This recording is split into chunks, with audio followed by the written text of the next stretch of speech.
Mais donner immédiatement un Oscar à Jessica Gunning, l'actrice principale de cette série, c'est un truc de dingue.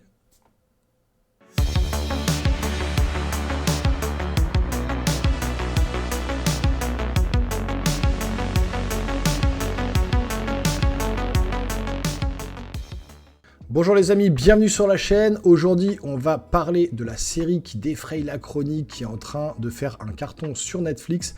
C'est la série Mon Petit Renne qui est sortie très récemment sur la plateforme. Et j'ai quand même pris une petite claque, franchement, je vous avoue, je m'y attendais pas du tout. Alors moi, quand j'ai regardé cette série, c'était pas encore à fond sur les réseaux, sur le net, sur machin, ça prenait pas une grosse ampleur. J'ai juste vu qu'il était premier sur la plateforme, en numéro 1, comme ils ont l'habitude de faire leur top 10, là, première série regardée. J'ai regardé vite fait la bande-annonce, je me suis dit, ouais, ça peut être pas mal.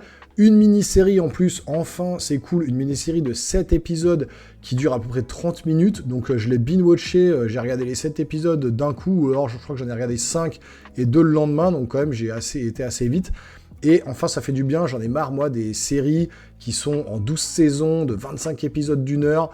Voilà, on n'a pas le temps de regarder, ça prend trop de temps. Là, je trouve que les formats comme ça de mini-séries, c'est vraiment plaisant. Et donc, pour pas écorcher les noms, comme je vous l'ai dit en introduction, il y a une actrice, Jessica Gunning, qui joue le rôle de Martha, qui est juste exceptionnelle dans la série, qui joue hyper bien, qui est angoissante, que vous avez envie de baffer parfois, qui vous fait un peu pitié de temps en temps, que vous avez envie d'aider. Et donc, c'est vraiment, en termes de jeu d'acteur, elle joue super juste. Et franchement, voilà, j'ai été grave étonné par cette actrice qui joue divinement bien. Franchement, je trouve qu'elle crève l'écran. Et puis, Richard Gad, donc, qui est aussi le réalisateur de la série, qui joue le rôle de Donnie. Et donc, qui, dans cette série, joue son propre rôle, puisque je viens de l'apprendre juste avant de tourner cette vidéo. Une fois que j'ai vu les 7 épisodes, ça fait déjà depuis 2 jours que j'ai vu les épisodes, et c'est un collègue de travail qui m'a dit « Mais t'as vu le mec qui joue le rôle de Donnie ? En fait, ce qui lui est arrivé dans la série, c'est vraiment ce qui lui est arrivé dans la vie. C'est un mec qui fait des one-man shows, britannique, écossais, etc. Et qui lui est arrivé la même chose. » Donc le pitch qu'on a dans la série, il s'est fait harceler par une fan. Il a eu dans sa vie des choses que vous revoyez dans la série qui sont très très graves, et j'ai pas envie de vous dire quoi pour pas vous spoiler. Vous verrez ça dans l'épisode 4, et soyez bien accrochés, avoir le cœur bien accroché, parce que l'épisode 4, comme il vous retourne l'estomac, la tête, il vous retourne tout. C'est quand même assez dur à encaisser, et tout ce qui lui est arrivé, alors peut-être qu'il l'a un petit peu romancé dans sa série, mais voilà, il a quand même eu une période quand même assez difficile. Et entre 2015 et 2017, il a été harcelé par une femme. Et là, c'est ce qu'il retrace un petit peu dans cette série. Alors là, effectivement, on va être sur au niveau du synopsis, sur ce jeune homme, Donnie, qui est barman, qui essaye de s'en sortir dans la vie en faisant justement du one-man show, mais ça marche pas. Ses blagues tombent à plat, il n'a pas de public, etc. Et un jour va rentrer dans son bar, un bar un peu commun comme ça en Angleterre, une femme, voilà, Martha, qui a un physique un petit peu particulier, qui est un petit peu grosse, qui attire pas forcément les regards comme ça au premier abord, mais lui va lui offrir une boisson, un Coca Light. Et tout de suite, elle va voir en lui quelqu'un qui lui plaît, qui lui a tapé dans l'œil, et elle va commencer à le féliciter sur son physique, sur sa façon d'être. Elle va lui faire plein de compliments à un moment où lui, dans sa vie, il est un petit peu perdu, un petit peu triste, etc. Et donc, il va prendre tous ces compliments en pleine face, comme ça, il va les absorber, il va trouver ça cool, il va la voir tous les jours. Et petit à petit, c'est l'engrenage, elle va commencer à lui envoyer des milliers de mails, elle va commencer à le harceler, elle va commencer à péter des câbles, elle va aller beaucoup trop loin. Et donc, je vous laisse la surprise au fil des épisodes. Mais concrètement, voilà, l'épisode 4 est très très dur, comme je vous ai dit. Mais vraiment, l'épisode 1, ça met en place l'intrigue. L'épisode 2, ça démarre. L'épisode 3, ça va trop loin. L'épisode 4, ça fait un petit ellipse sur autre chose dans sa vie. Et qui est très très dur. Et après, épisode 5, 6, 7, ça monte.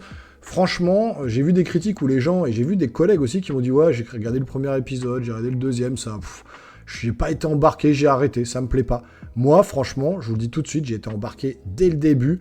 J'ai été pris dans la série, 30 minutes à chaque fois. Donc 7 épisodes, donc franchement, en 3h30, 4h maximum, vous avez terminé la série. Franchement, ça va assez vite. Et moi, j'ai été pris du début à la fin et je me suis dit, mais quelle galère il a eu. Avant, en plus, que je sache que c'était vraiment ce qui lui était arrivé.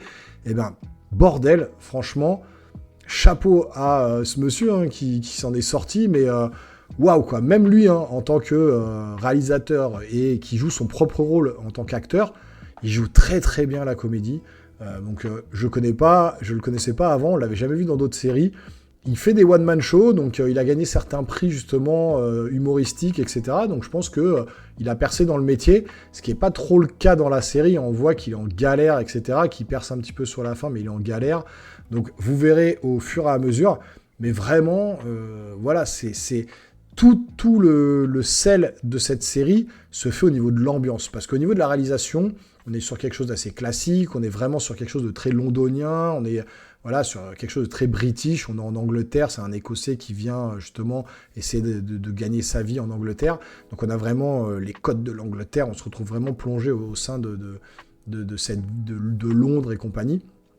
Et donc c'est plutôt bien respecté, mais voilà, au niveau de la réalisation, tout ça, il n'y a rien d'exceptionnel, de la mise en scène, la photographie est assez classique, etc. Mais tout va se jouer sur l'ambiance. Vraiment, l'ambiance, elle est parfois... Vous allez commencer la série, vous allez esquisser certains sourires parce que vous allez vous dire, ouais, la gonzesse, elle est un petit peu folle, mais voilà, ça vous allez plutôt prêter à sourire au début de la série. Et puis, plus ça avance, au milieu de la série, vous allez trouver ça très glauque. Vous allez vous dire, mais dans quoi il s'embarque? C'est ultra malsain, c'est très difficile à regarder. Vous êtes là, non, mais qu'est-ce que je suis en train de regarder à l'écran? Et puis à la fin, ça va être plutôt même dramatique. On va tomber vraiment dans le côté drama de la série. Et vraiment, vous allez jongler sur plein de sentiments comme ça, tout au long de la série. Et c'est vraiment bien mis en scène, c'est vraiment voilà, bien réalisé au niveau de l'écriture, au niveau du scénario. Moi, ça m'a emporté vraiment du début à la fin. Et effectivement, je comprends quelle est sa place en top 1 à des séries Netflix qui sont en train de percer, un petit peu comme Jeff Dahmer à l'époque, etc. Il y a des petites séries comme ça qui sortent, vous y attendez pas. Mon petit Ren, alors pourquoi ça s'appelle comme ça? Vous le verrez dans la série, c'est pas très très compliqué. Mais c'est, voilà, on comprend tout de suite, hein, dès le début, hein, pourquoi ça s'appelle Mon petit Ren. Et bon, c'est à voir absolument, vraiment, je vous conseille vraiment d'aller voir cette série. Donc si c'est pas le cas, eh ben, n'hésitez pas à foncer à aller voir, vous n'en avez pas pour beaucoup de temps, hein, ça dure une 30aine de minutes chaque épisode. Si vous avez vu la série, dites-moi en commentaire ce que vous en avez pensé, est-ce que ça vous a hypé, est-ce que vraiment vous avez été embarqué, ou est-ce que vous avez trouvé ça nul, comme j'ai entendu parfois à droite à gauche. N'hésitez pas à vous abonner à la chaîne, activer la petite cloche et lâcher un gros pouce en l'air. Et nous les geeks, on se revoit très rapidement sur une prochaine vidéo. Portez-vous bien surtout. Ciao, ciao.